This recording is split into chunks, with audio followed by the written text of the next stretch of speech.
Okay, we are live now.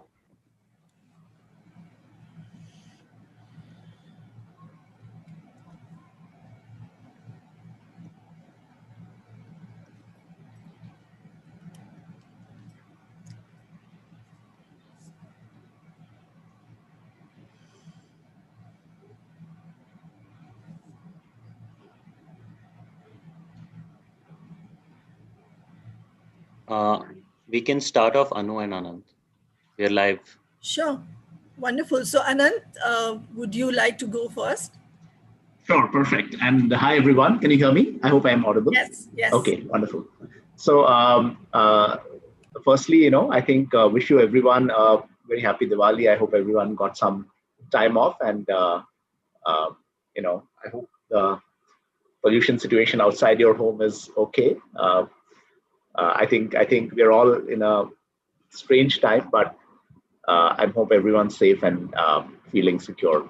So thank you. My name is Anant, and Anu and I will talk through a little bit of a couple of topics, and I hope this is of use.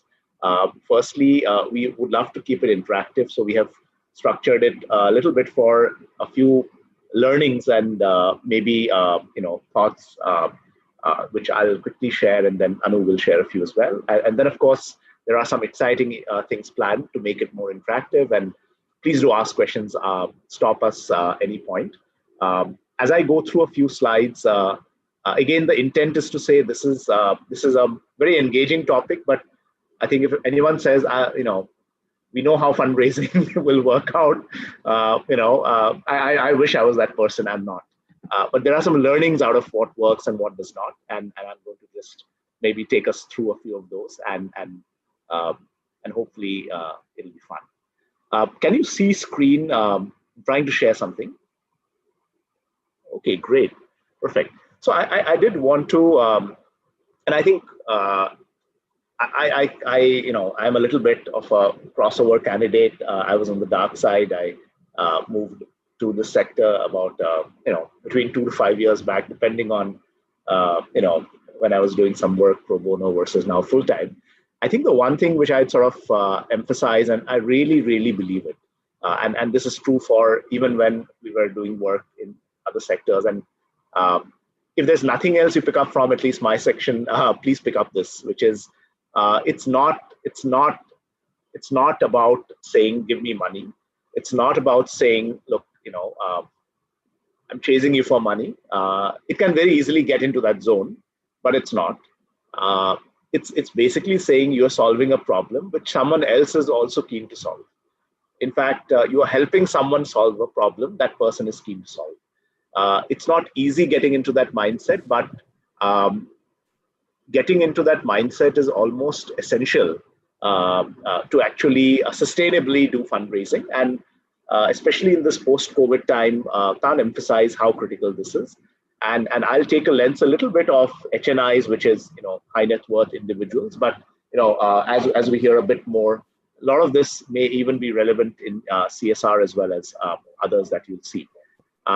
So I think as we do this, we spend some time figuring out, and this is data from about 200 plus nonprofits on what is the challenge, right? And the reason I'm sharing this is, if any of you is feeling like paucity of funds, half of the sector is feeling that same paucity of funds, right?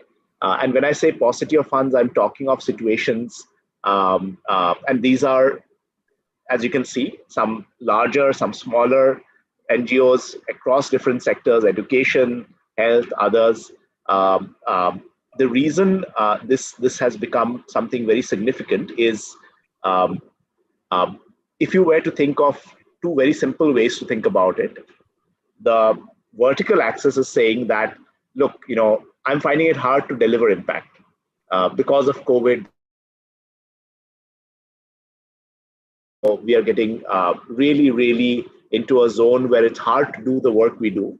And the horizontal axis is saying, I'm actually running out of money, or I'm running out of talent, right?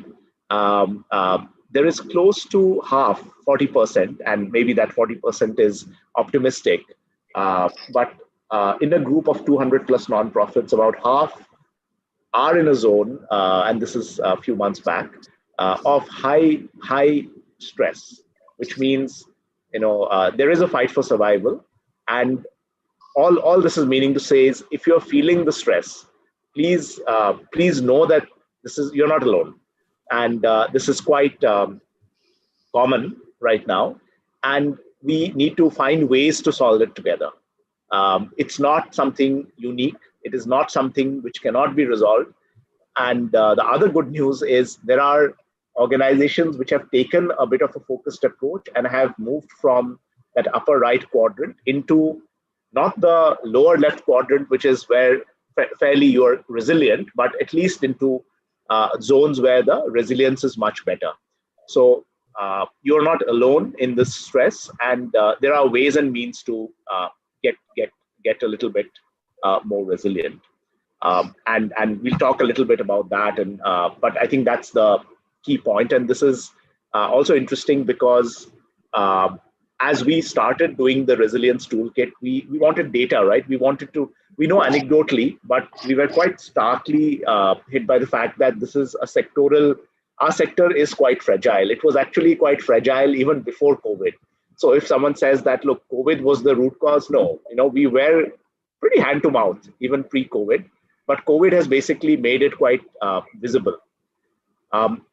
And as we looked at different kinds of funder groups, right, whether it's CSR, UHNIs, HNIs, or even foundations, there have been different kinds of impact as a result of COVID.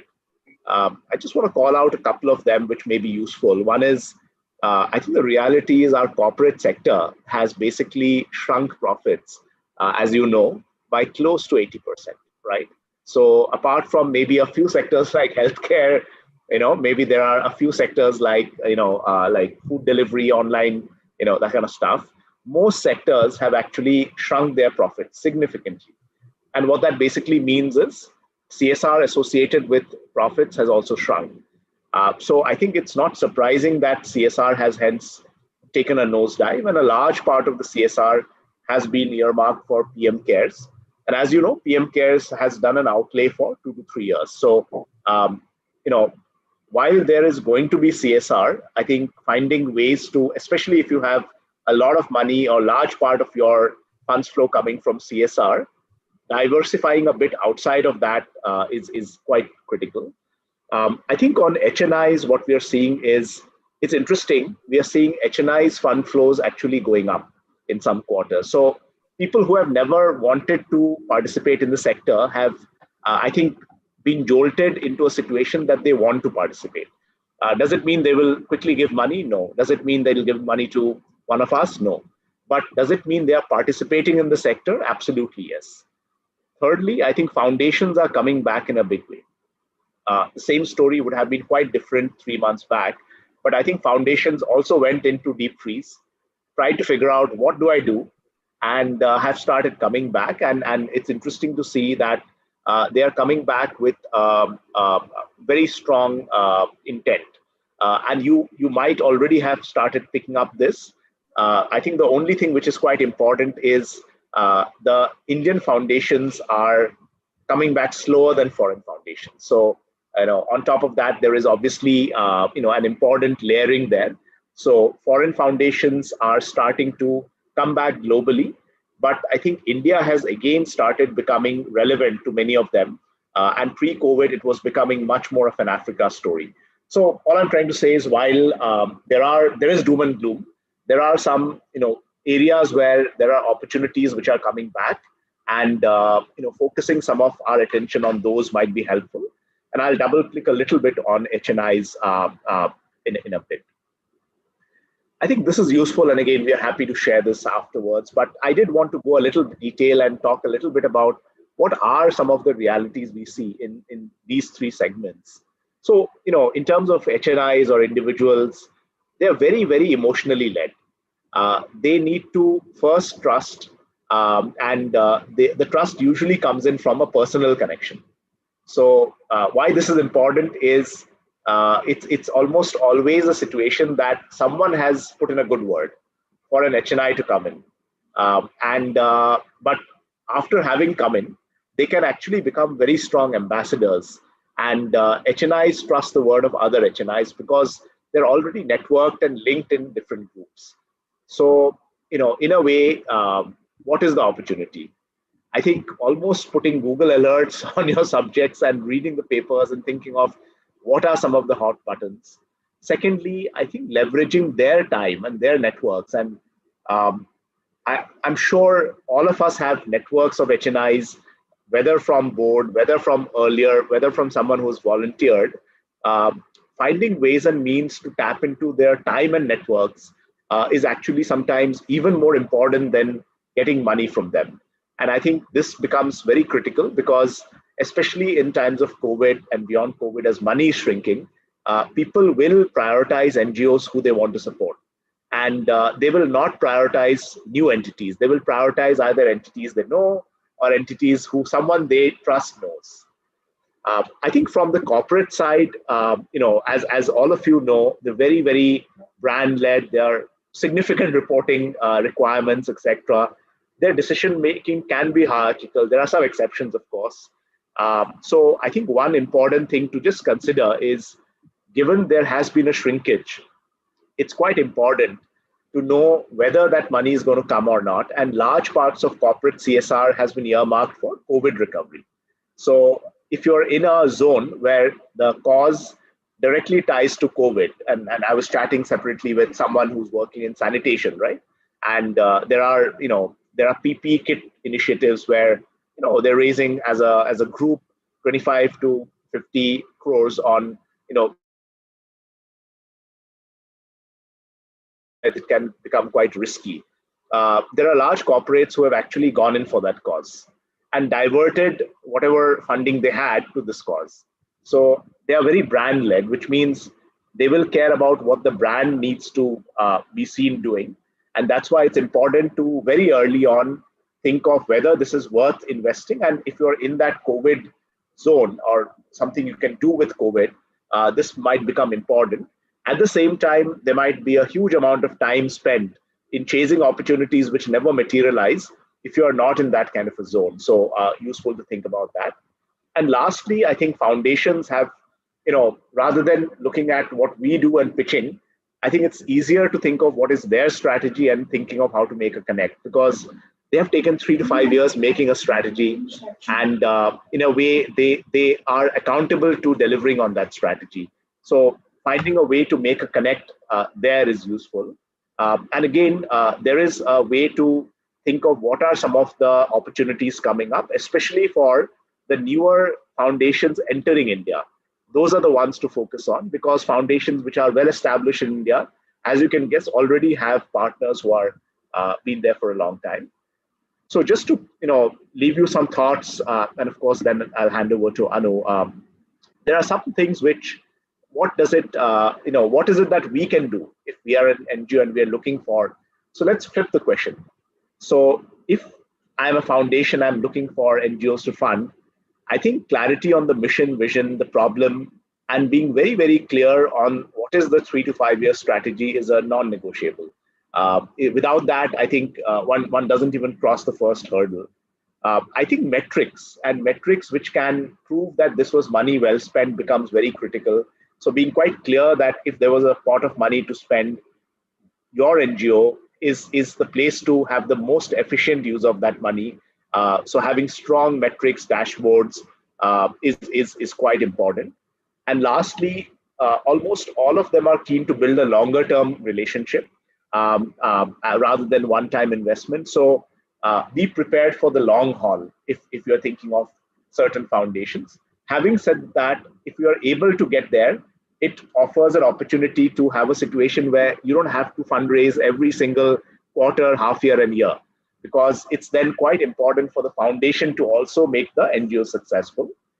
From an individual giver perspective, I think it's useful to think about who are target givers who already know you, and going back in history and thinking of all the people who have connected with you, may not have given money, may have given money, stopped giving, maybe connected to a person who's on your board, etc. But figuring out who are the 50 people who have 1 or 2 degrees of separation is almost like a very, very critical step one. And you'd be surprised at how many people will come into that kind of a zone. And then finding a way to give the communication, but also finding a way to be quite clear on what are the things that you'll not compromise on. Because as you're going to funders, I think it's quite useful to know where you're flexible and where you're not.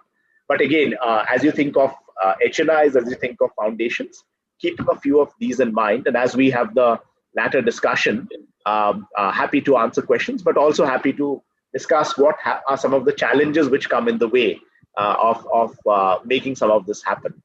So let me pause there and maybe if it's okay, hand it over, Anu, to you for sharing your thoughts. Thank you.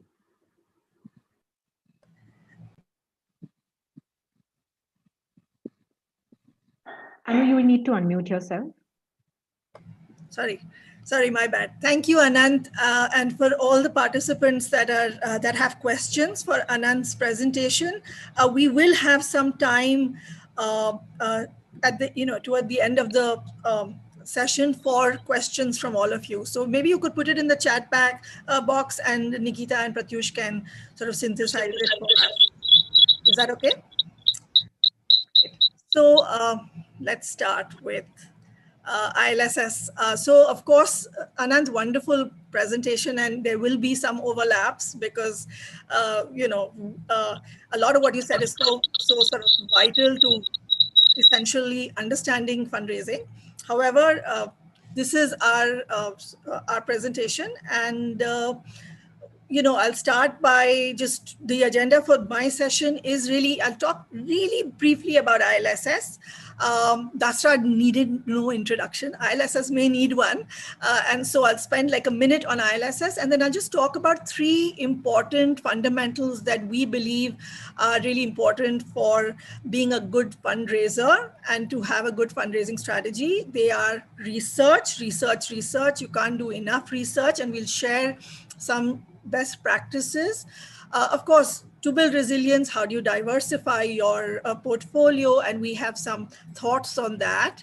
And of course, the most important that I believe that I don't think it's addressed enough is branding, and how important having a brand is, because that really is your face. When COVID hit, I pretty much have one anchor funder. And so everyone said, you have just committed suicide. So I think this, this journey has been so much of learning for us ourselves. And of course, we've launched the fundraising program, which is even as we speak going on. And I'd like to take a minute to introduce Nikita, who is the architect in my team of the fundraising program that is running, and Pratyush, who did a lot of our fundraising research in the last year to understand what was the pain points, what were people looking to understand, etc. And we'll end my talk with a small case vignette where we'll ask all of you to get into a small group to have a discussion around an interesting problem. And then the last bit would be just question and answers. So Nikita, can we proceed? Because we are running late, so I just want to quickly go through this. So yeah, ILSS is really, who are we? We are a leadership and learning organization. We run programs that at an ecosystem level we feel are real pain points for the social sector. Our first program was around talent, and we would have had someone like Anant go through our program because we largely go for senior corporate leaders to try and see if we can move them into the sector. I myself am a corporate crossover. But now, like Anant rightly said, I've left the dark side. I'm where the light shines. We are also running a fundraising program. We want to codify a lot of the best practices knowledge. We have a newsletter that talks about leadership. And of course, really, we are the biggest brand ambassadors for the social sector. We feel like this is the best place to be, despite all the challenges, frustrations, etc., etc. It's the most complex place, but it's also the most challenging, the best place. The best minds need to be here, etc. So that's ILSS for us. Next slide, Nikita. East Boring Road Reliance Trends, huh? Sorry, somebody needs to mute themselves. So this is a real quick question for all of you that are there. What do you think are some of the most critical aspects, activities of an organization's fundraising efforts? Just put it in the chat box. We just want to hear from you. Any of you, some of you, all of you. Effective communication, absolutely are there. Timing, alignment of vision, follow up, okay.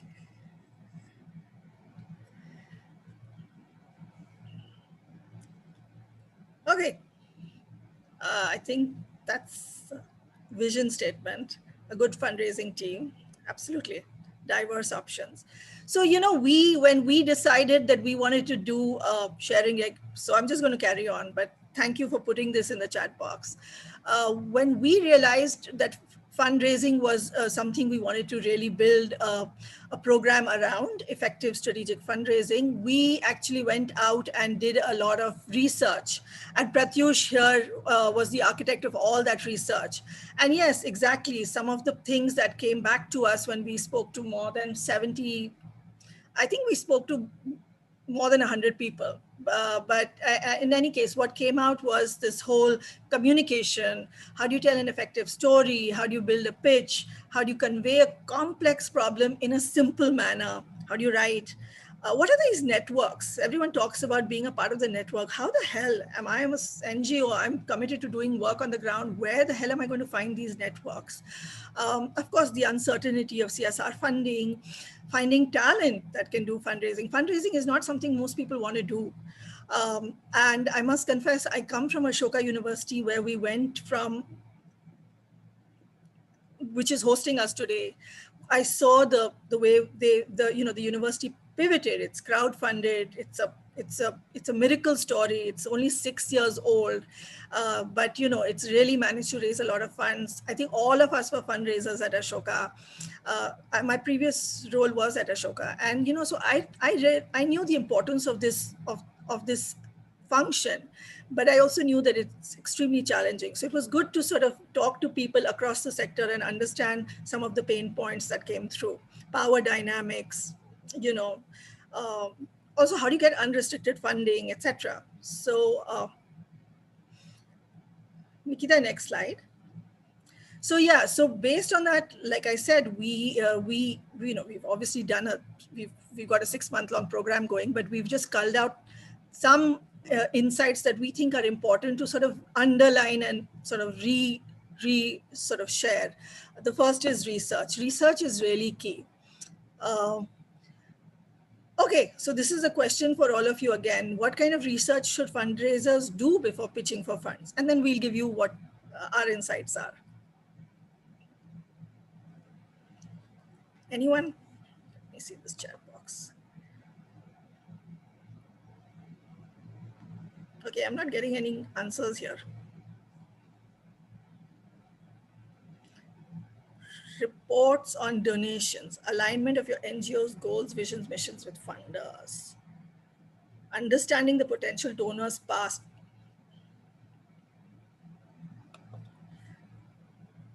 Yes, all of these, and we'd like to share finding who has got the money. Absolutely, channels and alignment. So really, when you're doing your research, I'm just giving you, and this is how we do when we're talking about at a program as well, when we're looking at this function, what are the things broadly that you need to understand? Of course, you need to understand the types of donors. And, Anant has shared some very interesting data around donor behavior. So we've divided them into individual, which would be high net worth individuals and everyday giving, and institutional, which would be government, CSR foundations, organizations, needs and structures. So, every kind of funding, what is your organization's need? What is your cause? What is the finances? What is the age and stage of your organization? I mean, we are not even 3 years old at ILSS. So for us, a couple of these funding options don't even exist. Will in a year, but it plays a role. And of course, how do you develop your strategy? So how do you do your research? How do you build your relationships and networks? How do you communicate? How do you engage with donors, etc.? So that's our basic pathway. to fundraising. Of course, I'm going to share with you some very interesting, and maybe you already know it, but we thought it was important to share, research on how do you sort of scope your donor base. So for, and in terms of CSR donors, geographies, causes, what is their general grant value? Do they do single multi-year grants? Who are the decision makers? Usually it's the board, but really who is it? Who are the influencers? And then with HNI donors, what are their causes, motivations, networks? Would they like to join your board, etc.? I think it's important to sort of know these basics for sure. And there are ways that we could, figure that out. So, funds. So these are some of the sources that could give you data. And I'm going to just quickly share some data on this. So Funder for NGOs is like a newsletter. You can subscribe for free to get a fair amount of information.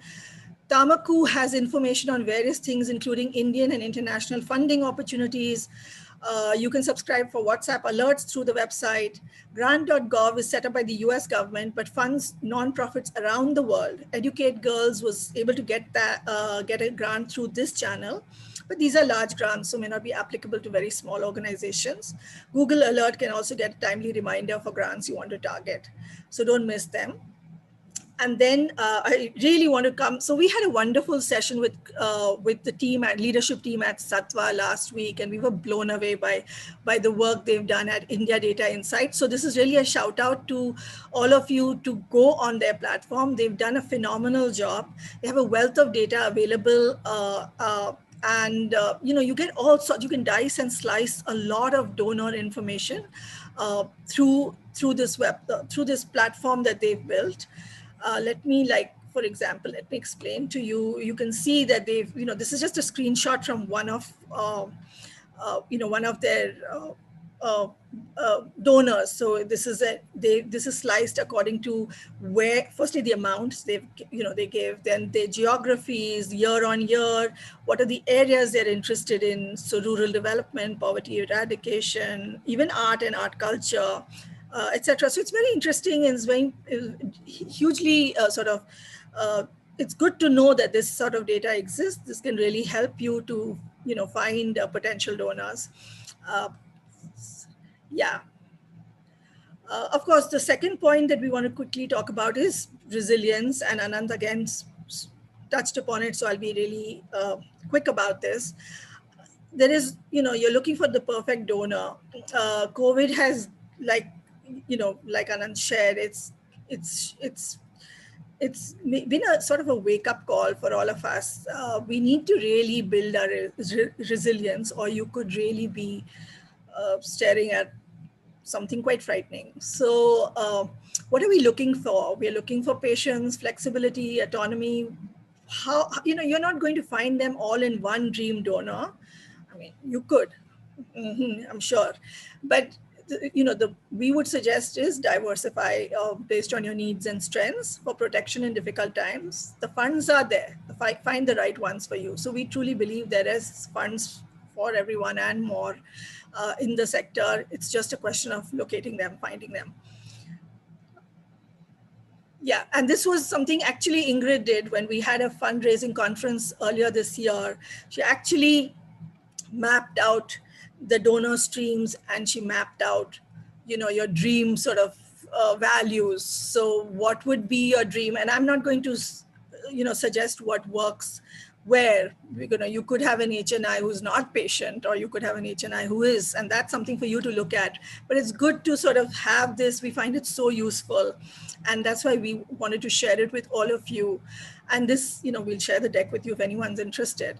But this is a good way of evaluating funding streams. So ask yourself what you're really looking for. I mean, if you're not looking for long-term funding, if it's for a project, it could be short-term. Who do you go to?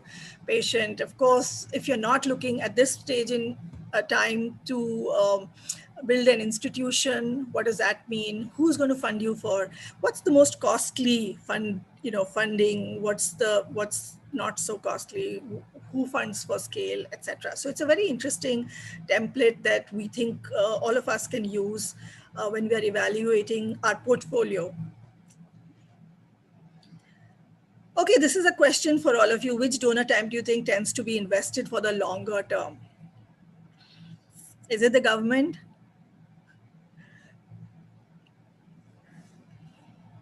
HNI, retail, individual, foundations? Anyone else? Government, yes, somebody said government. They are said foundations. Nikita, next slide.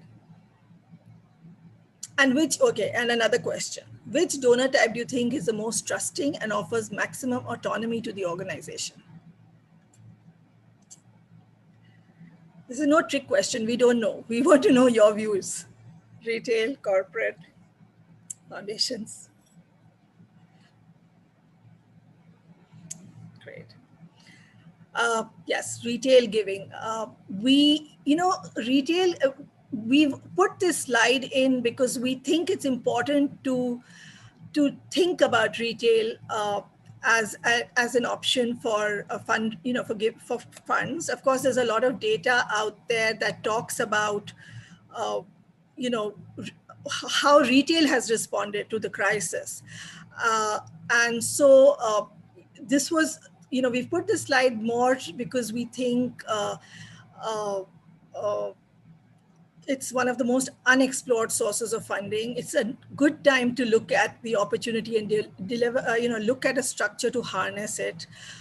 When we talk about everyday giving, you look at the numbers, you can see the estimated market size of everyday giving is 34,000 crores, and 90% of it goes to religion and charity.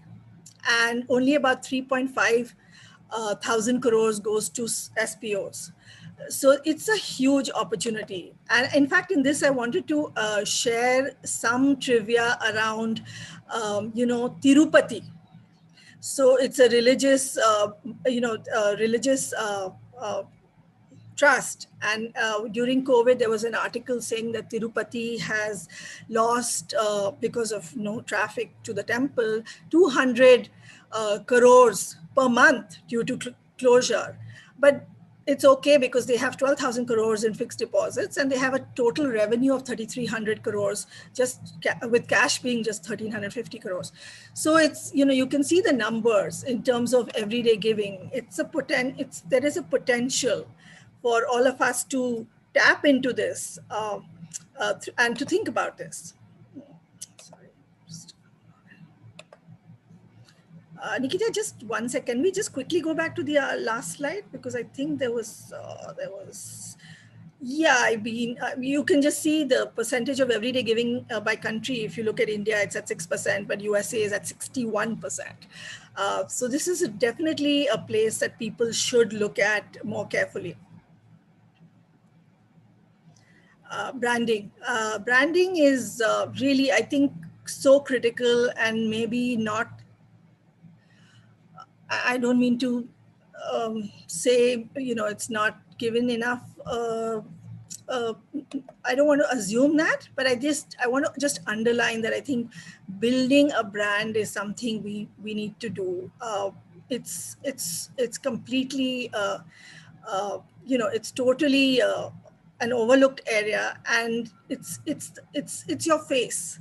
It's critical in building so many partnerships, and it's critical in so many ways, in building trust, in building a relationship, in attracting talent to work with you. If you have a strong brand out there, you find that it attracts so much to you that it can't be underlined enough that you should actually look at building your brand. It also helps you in building an organizational fundraising culture. Everyone is a brand ambassador in your organization. It creates trust and confidence. So it's something we totally believe everyone should think about when they think of their organization. Think of it as, what is the brand? How do people think of us when they think of us? even websites. I find that so many organizations don't put enough focus on their website. Your website's your face. People do go to your website, and you should develop your website, and if for whatever it is, for whatever it's worth. This is just a wonderful example of Arpan. If you look at this logo, it just explains so beautifully what they do. They work against child, build awareness towards child sexual abuse. The butterflies tell a story. The villain of every story needs to have a villain, and this was something we learned recently in our own program, and we thought it was fabulous. And this immediately tells you who the villain of your piece is, and it's just a very, very nice way of explaining what you do in a very simple way. The butterflies, could be symbolic of freedom, flowering, growing. I think it's beautiful. That's why we're sharing it. One more respond to the chat. Some of the creative ways in which you've seen organizations reinforce their brand presence at a minimal cost. Ideas, guys?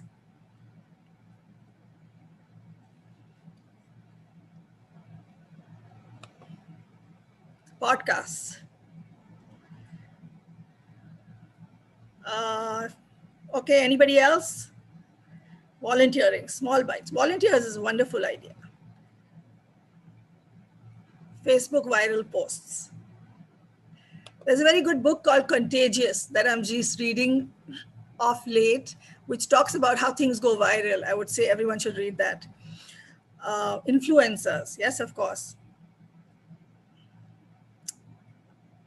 Nikita, do you want to go to the next slide? Yeah, so I mean, this is just some small ways of reinforcing your brand. Atul had come for our conference, Atul Satija, for those who, I'm sure everyone knows him.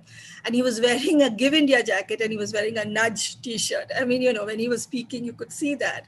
And that nudge, just that line, it's such a powerful symbol. Akshay Patra, whenever we're talking to Sandeep, who's a mentor in my fundraising program, he always has this thing at the back.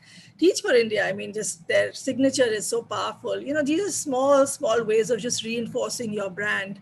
But it's important. It gives you recall and it builds trust. It builds confidence in you. So just sharing that. So yeah, to summarize, do your research. You can't do enough research. Really, really prepare yourselves. Know what you're looking for. And many avenues exist. And we are happy, all of you here, we're happy to, you can reach out to any of us, Nikita, Pratyusha, or me, if you have any specific questions. We're very happy to help you. Evaluate what funds you need. Branding is key. A large segment in our program is on how do you tell an effective story and how do you build your brand, because we think it's so important. Of course, be clear on your mission and vision, build the right team. Your team is your brand ambassador as well.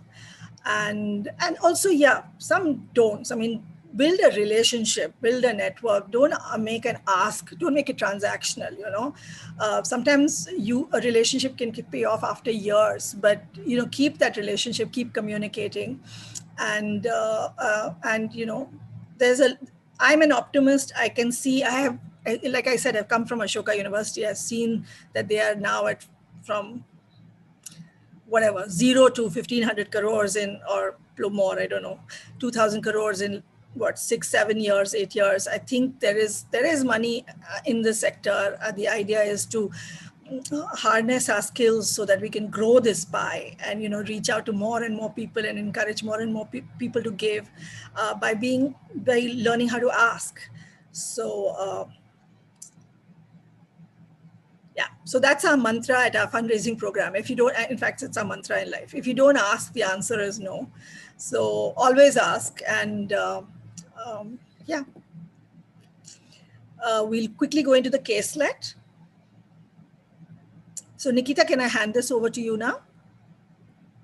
Sure, Anu. So good evening, everybody. It's really nice to have you all with us. We're going to do a quick group discussion with a case vignette.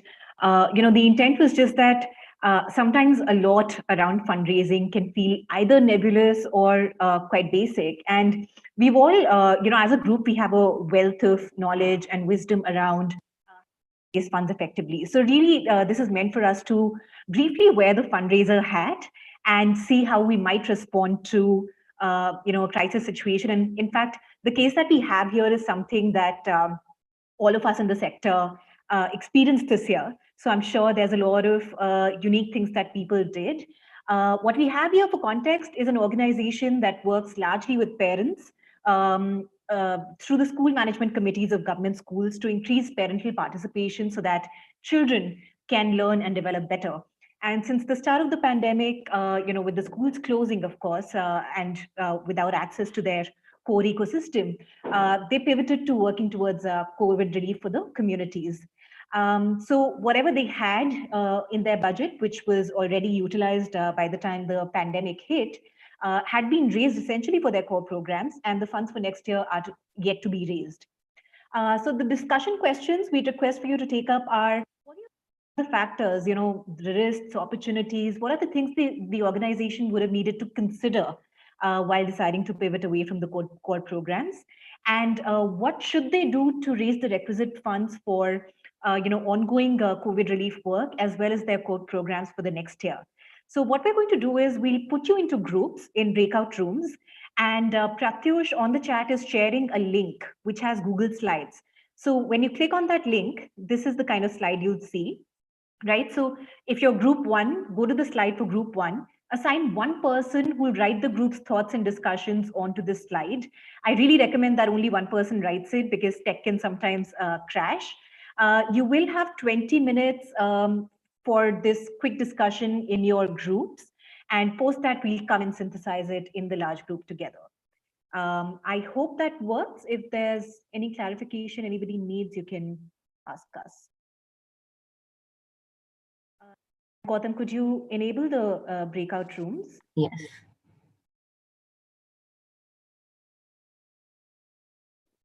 These instructions are also on the Google Slides. The first slide in that deck is has this context and the questions, so you can read it again there.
I see a few people who are in the main room still. I just wanted to make sure that you're able to join your breakout rooms. In case you have trouble joining, you can let us know.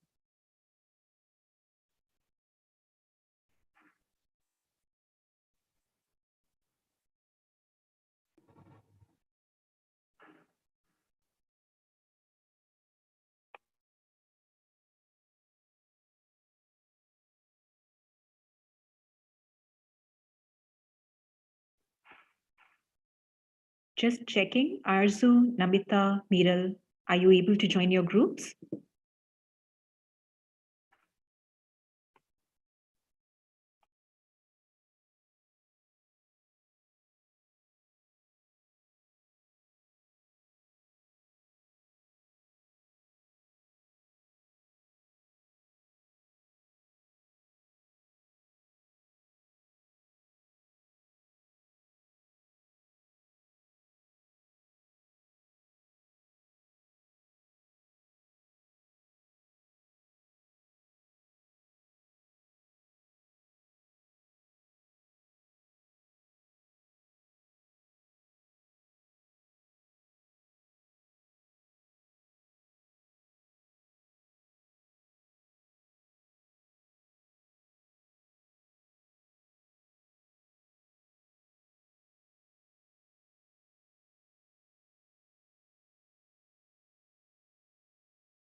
Hello.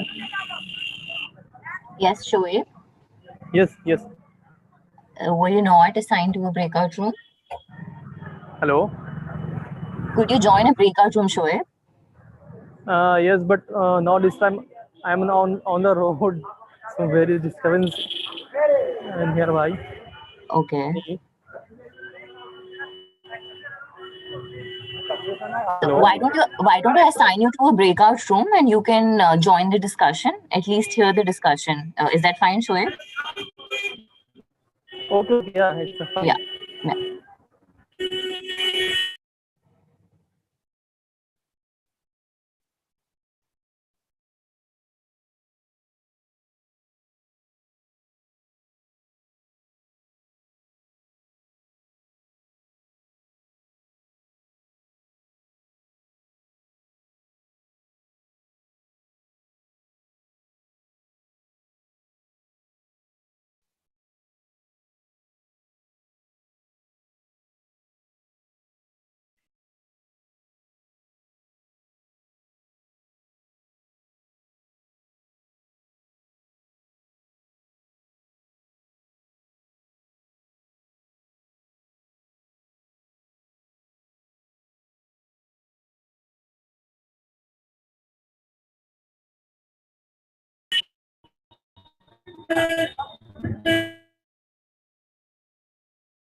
Some years ago, back in probably 2007 and 8, I started thinking about what would be my second career. I think there is a growing realization in terms of how privileged I've been. For me, it was really about saying that can I demystify the whole social sector? Can I make it a little less complex, a little easier to understand?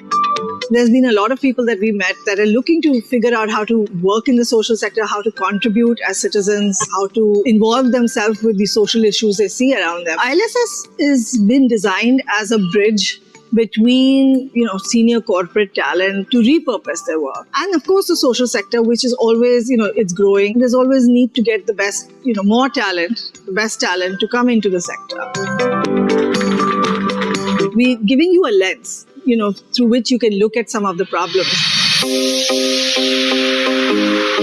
Previously, what happened, like social sector and corporate sector were like North and South Pole. Now, social activists are coming in close contact with the people in corporate sector. You have to come to any space with the strengths that you have. I might have a strength from the so-called civil society in a certain way.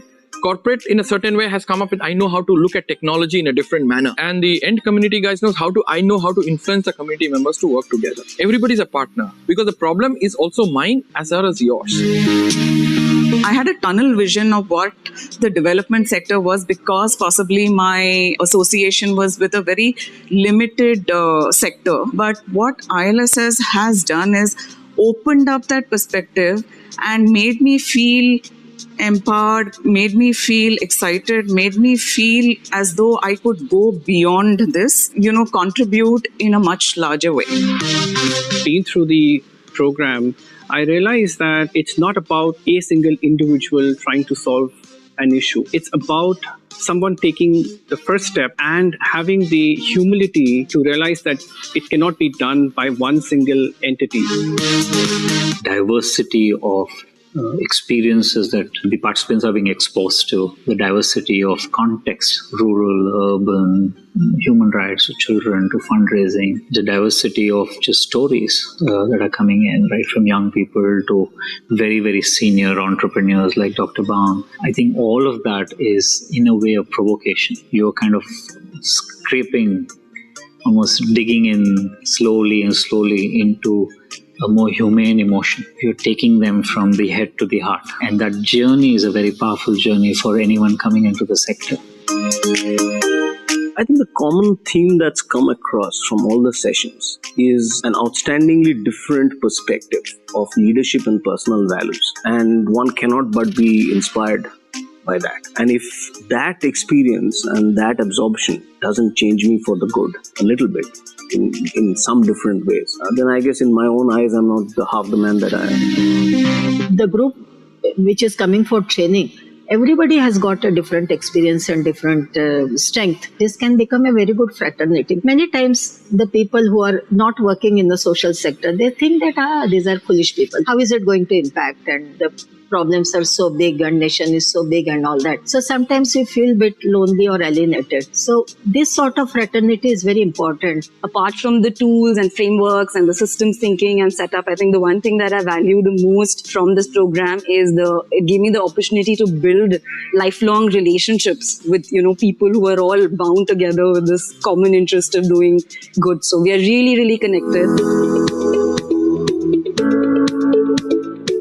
The approaches that you have to take are different, and you have to unlearn some of the things that we have learned. I think that decision making is more complex in the social sector. On the other hand, many of the things that one learns, which is on problem solving, how to work with teams, how to execute programs, many of those things are very valuable in the social sector also. If there's one thing that these 9 days have given me, the conviction that yes, I can do something here has just become stronger. It has shown a light on the sector which I don't think I would have got through my own resources. Beautiful campus, amazing people, great team, ILSS team, and kind of speakers they lined up started answering my questions one by one.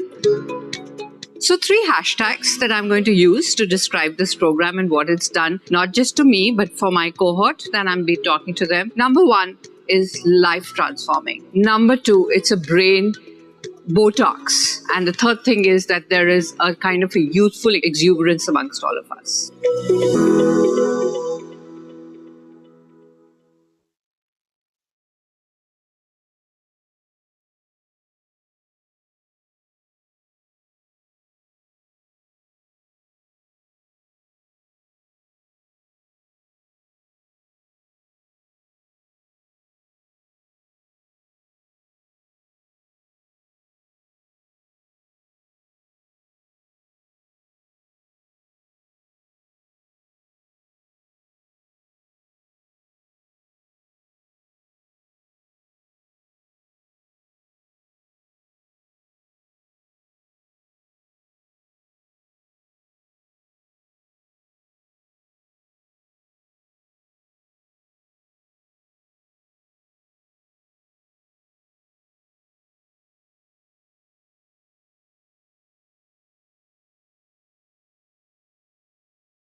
just in terms of sheer scale of challenge.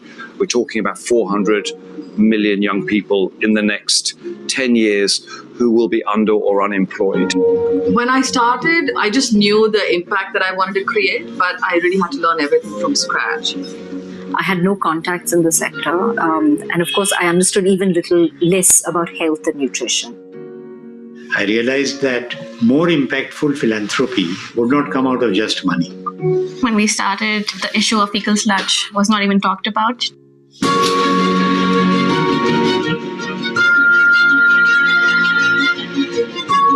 To be able to achieve our audacious goal of touching the lives of 1 billion people clearly isn't going to be done by Dasra alone.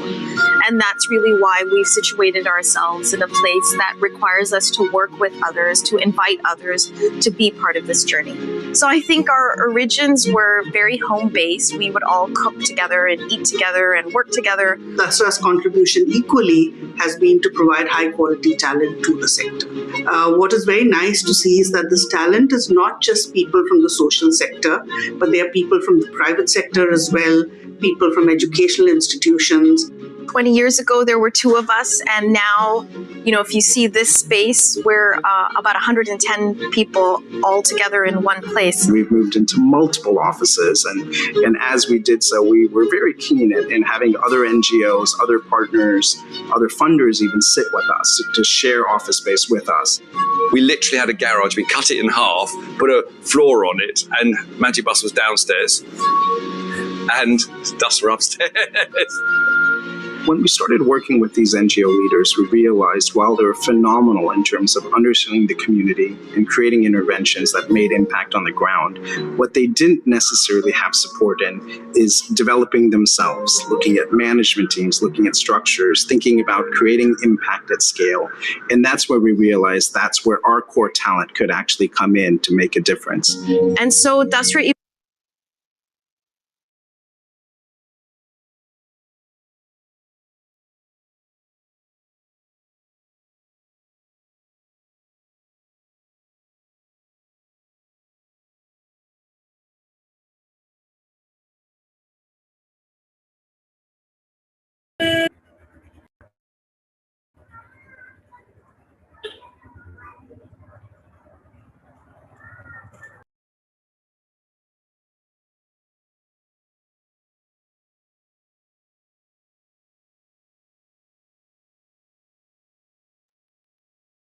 evolved into being more of a bridging organization, and we felt that if you supported the NGO with both kind of funding and capacity building, then these NGOs would really be able to scale. I think in many ways, attending the Dasra Leadership Program helped me to understand the application of business principles to the social sector, and of course, form a network of very trusted friends who even today are my go-to people whenever I need anything. I mean, initially my dream had been to get to 5,000 schools, right, in the worst rural, remote areas. Even though I had the vision, I didn't really know the pathway to get to that scale. And I think that's why Dasra was a huge help, because it helped me to build that structure that helped you get from a 500 school to a 5,000 school. I remember Neera would come into my office one day every week to help me build a 5-year budget and a kind of a financial model, which I didn't know how to do. We were trying to build something that we knew would be robust enough to be able to scale into multiple environments. So, the idea was that we wouldn't just continue doing ad hoc programming, but we would develop a curriculum and IP. So that was the first thing for 5 years, working with Dasra really right on our side. Dasra has been the backbone for setting up this collaboration network. We've gotten a policy for fecal sludge management, which is the first ever policy the country has launched in the world. And it's all been a part of the whole collaborative platform that we set up. We were one of the winners of the Dasra Giving Circle Award to fund our work on child health and nutrition. This was going to be the largest urban malnutrition program in the country, and certainly a very, very large program for Sneha to implement. Having Dasra as a partner has been one of the best things for Sneha through this entire process. They were with us for every monthly review meeting. They helped us recruit staff. They helped us identify critical resources, a monitoring evaluation specialist, an IT specialist, which made such a significant difference to the rollout of our programs. Dasra has played a truly phenomenal role in the development of philanthropy in India. On an annual basis, Dasra works with 90 HNIs and philanthropists who donate over 120 crores each year. Now, that is no mean achievement. When I started my foray in philanthropy, before that I was largely giving money on emotional grounds or people I knew, and it used to be only money. But after I met Dasra, they had what is known as a giving circle. And in the giving circle, they brought forth an NGO, and they helped in selecting that NGO because it was technology-based, which is my past experience, and which I felt also was an NGO which was highly scalable. Over the years, while we've been always at the forefront of providing capacity building support in building stronger institutions, we realized a few institutions alone couldn't solve the problem. I feel the world has to move towards collaboration. I think Dasra has such a unique opportunity really to play the role of the convener of those collaborations. And I think the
Welcome back, everybody. I hope you had a good discussion in your respective groups.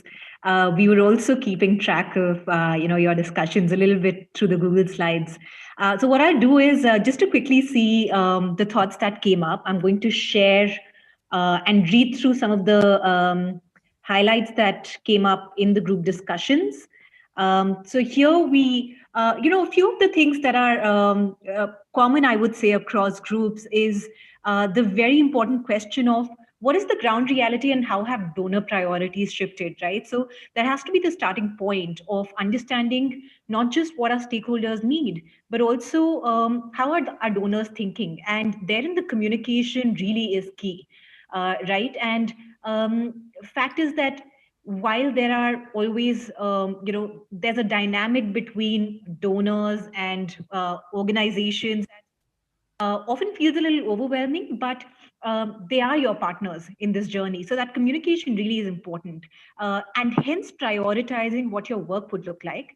Within that communication, I think something that I saw on one of the slides was also around the fact that sometimes it really comes down to how we're framing what we're deciding to do, right? So one thing that Anant, for instance, had said about tapping into foundations was that they have outlined their priorities. Now it's up to us to be able to communicate how our work aligns with those priorities. And it's the same in this situation, right? So the COVID situation was such that most donors anyway understood the urgency in the ground situation. But if your donor has a particular bent or a skew towards certain kinds of intervention, how do you show the connect with that? Another thing that I liked on this group slide was, this whole focus on what can we do with the communities right now, which meet their current needs, but also, allow for opportunities for later, right? So for instance, working on parents' comfort level with the online mode of education, tapping into edtech, enabling access and understanding of, simple things like smartphones, Zoom technology, things like that. It's not just useful during the pandemic because schools moved online, but it's something that the organization can then use to pivot later onto something, any bigger plans that they have in terms of edtech, which, was previously either not priority or not as urgent. I also like the closed door roundtable with relevant funders, right? Like we said, the communication really is key. You want to know how to work together and trust, both sides of the table. The donor wants to work and enable good work, right? So you want to revisit your agreed on deliverables. You want to, communicate very clearly what the strategic shifts are, and as the situation settles, as the pandemic ends, you shift focus back to your core work. What would that really look like? One thing again on the portfolio of existing donors that this group talked about, I think this brings us back to the whole diversification piece.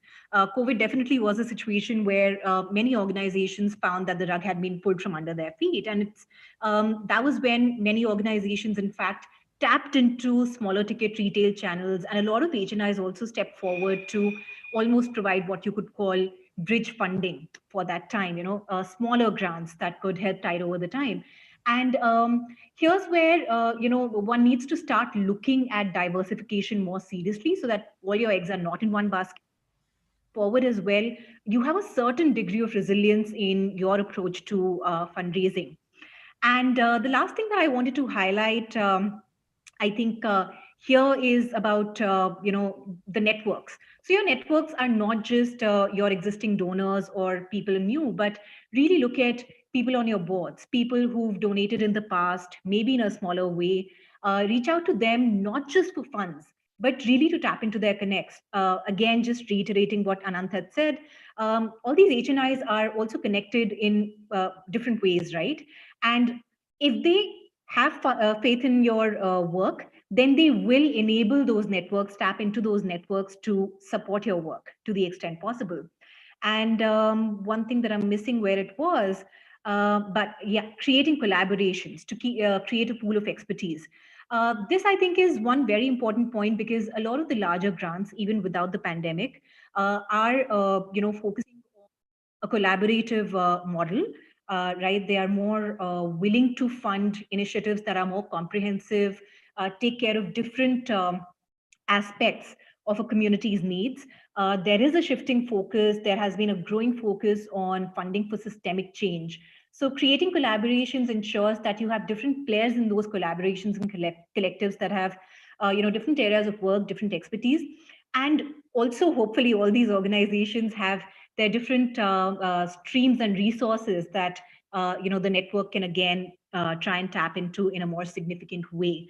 So really, if I had to kind of say 3 or 4 key things, I would say, communicating with all stakeholders, your donors, but also your internal teams, all your internal stakeholders, so that everybody is on board with the pivot, with the shift in strategy, and you're not really losing your core, right? So you're adapting to the changing situation, but still stay true to the work that you do. So that communication and alignment is important. Looking at systemic change and how you can collaborate again is extremely important. And sometimes, when I talk about diversification, when I talk about spending time bolstering some aspects of your work that will probably reap benefits later, it's sometimes also a bit of a waiting game. Sometimes you use the crisis time to also invest in what needs to happen later and almost maybe hibernate a little bit. So just those three things. I recognize that we're at 5:52, so I'm going to stop the piece on the case vignette right here and see if we have any quick questions that we'd like to ask. You can put them in the chat box, and you can ask Anant, Anu, anybody that you wish to direct the question to.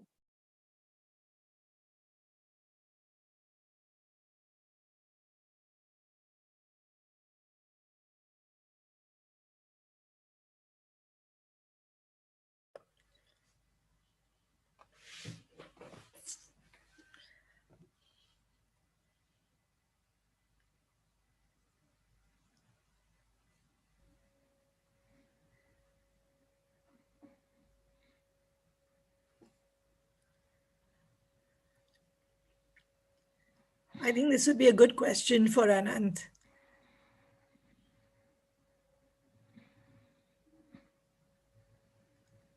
Nikita, the question that Nuria has put, Nuria Ansari. Anant, you want to answer that question? Sure. This is on collaborative donor groups, right? Yeah. Yeah. So I guess, I'd again go back to basics there, which is, yes, there are collaborative donor groups, but if you were to look at how much money flows in as a total pie, it will be less than 1 to 2% of the total.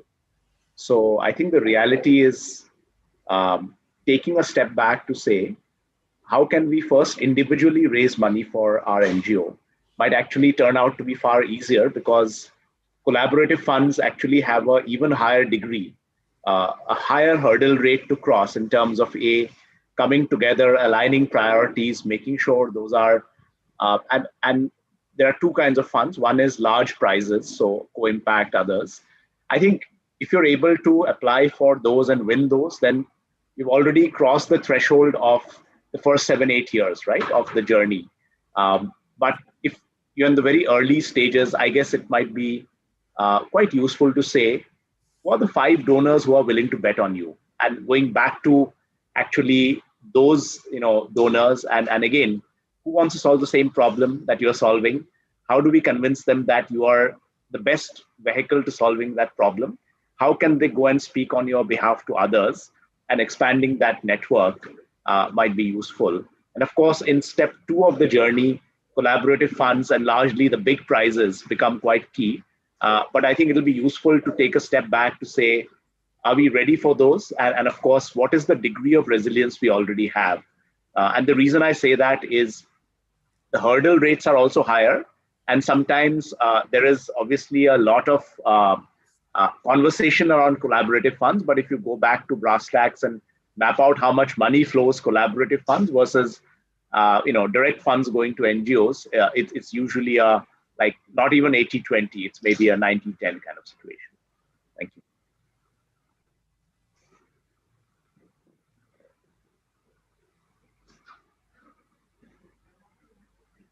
Maybe one quick additional point on the chat question, and maybe Anu, you can add on your perspective. So I think too early to tell. As you know, some of the US foundations which are keen to do more as a result of COVID. So I think what's happened in the US is the stock market has come back. So foundations usually create their corpus and park their corpus in the stock market.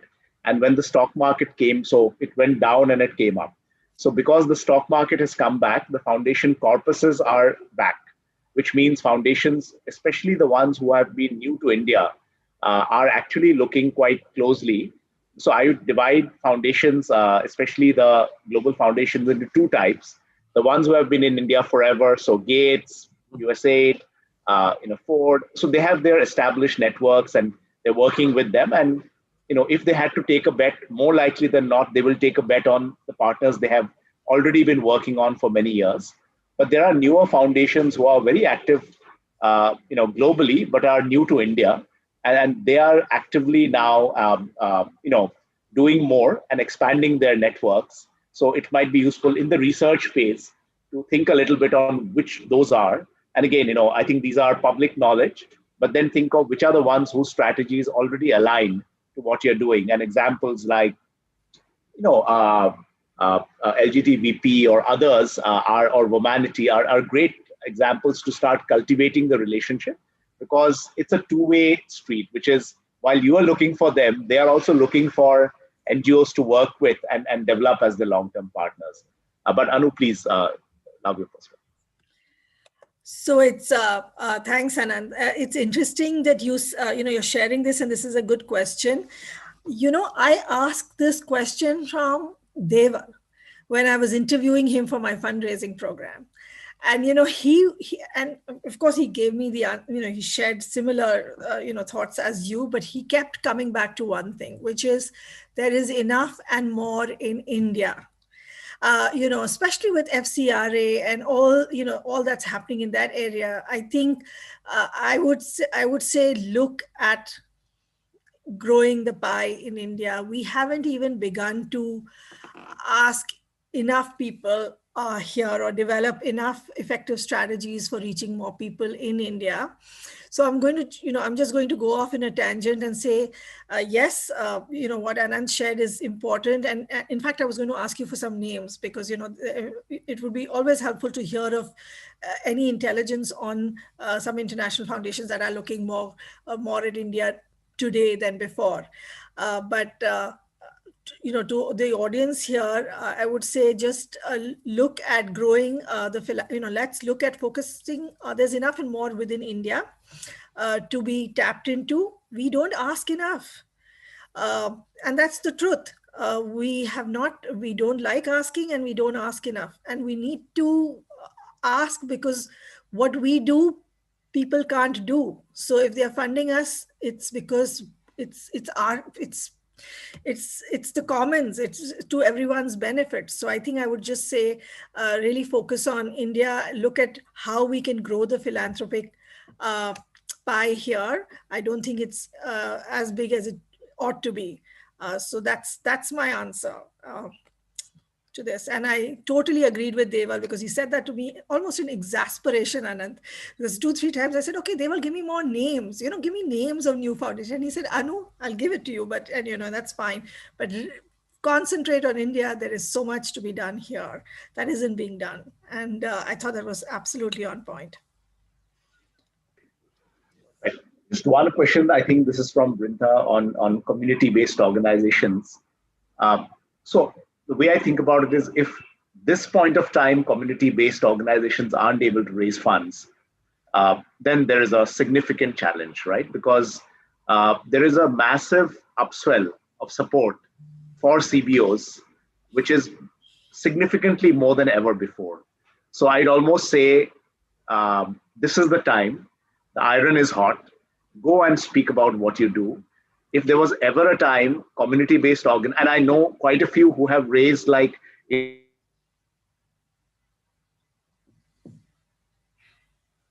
because the focus that communities have to actually get supported, CBOs have to get the money, and of course there is a sub-granting challenge which is now going to play out due to the FCRA rules.